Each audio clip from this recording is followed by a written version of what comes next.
All right. Hello and happy 2020. I hope the first couple days of the year have treated you well. We are going to start here on the S&P 500 futures chart, the ES1. All right. Everything is current and drawn as to date on the levels. I would like to start by looking at the 161.8 of this previous cycle. It's this pink line here. And you can see that it is from the high from 3 September into the low on October 1 of 21. And it projects that 161.8 up here at 472.850. We had multiple tests and multiple rejections of that level. We also had a contract rollover within this period, so it's a little askewed. This line on the SPX was actually tested a few more times. But at any rate, we are up above that line now. We have demand coming through on the 27th, and so far we've been able to hold pretty well above that level. A couple issues, well, just one issue really, and that's just this poor term structure here under price. What I mean by that is we just got here a little too quick. Up, up, up, up, up. No real time spent in a lot of these places. We had days where these are 4-hour candles, so basically one day was spent here, one day was spent here, and then we get up here. We hit the call wall earlier this week. It's at 4,800 on the SPX, so it was about 47.90 on ES. It's a little different now. They're starting to adjust back into each other. But you see what happened here is we spent a lot of time up here. And what's happening here is buyers are trying to get long. Obviously, sellers are shorting this level against the call wall. Market makers are trying to hedge against everything. And everything was fine until we lose this structure here on the hourly chart. Obviously, the hourly is going to show just a little bit more definition to the volume profile because it has more data points than a 4-hour. So what we have here is price consolidating very well. Basically, let's just say within this range. There you go. And we'll not turn it into ugly red. All right, so we have price consolidation up here. We see that we have it from this 27 December all the way up here into 30 December. We're building volume, we're building value. Buyers are trying to take it up, sellers are trying to take it down.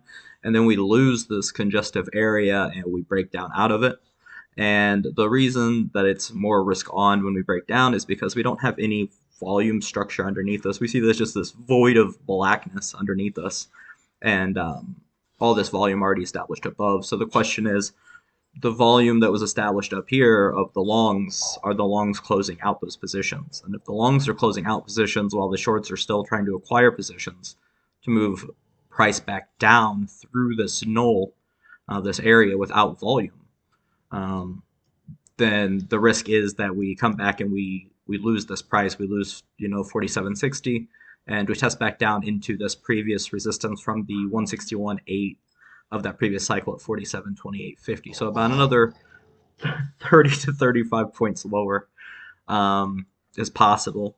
If we wanted to see if we had any shorter term supports, we could come into this low and draw a retracement and just use the extension tool. And we see that we have that 47.5150 test was the first support for the ES on this way down. Again, no real volume in here, so this is really just going to act like an air pocket and force price down through it. About 30 points of risk lower, or 3 points on the on the SPY. If we take it into a daily chart, it looks like a mess. If we take it into a daily chart again, we do see this large node of volume down here, 46.73, 46.82, both respected levels of retracement. We have this volume node that sticks out here about 46.92. And so while we do have some risk to the downside, I think it's probably capped off right here at this 46.73 to 46.82. We could go ahead and put a smaller retracement on, but it's really minuscule. I guess we could do something like this to get some levels. And you have the 61.8 down here at 47.60 or 47.46. But it's really just too small of a timeline. I don't like to pinch lines. I mean, it is what it is. We moved up really quickly and we can move down really quickly. And this is a buy point. And if we lose the low of the 30th, then it's most likely going to trigger a move down into that support point we talked about. Um, so that's kind of what we're looking at here on the ES. Have to see what happens to the call wall. We'll have to see where it moves, if it moves. They did say a lot of gamma was expiring Friday, like 25%, I think. So we'll have to see if zero gamma moved and where everything has adjusted. We'll find that out in the morning. But for now, that is my look at the ES.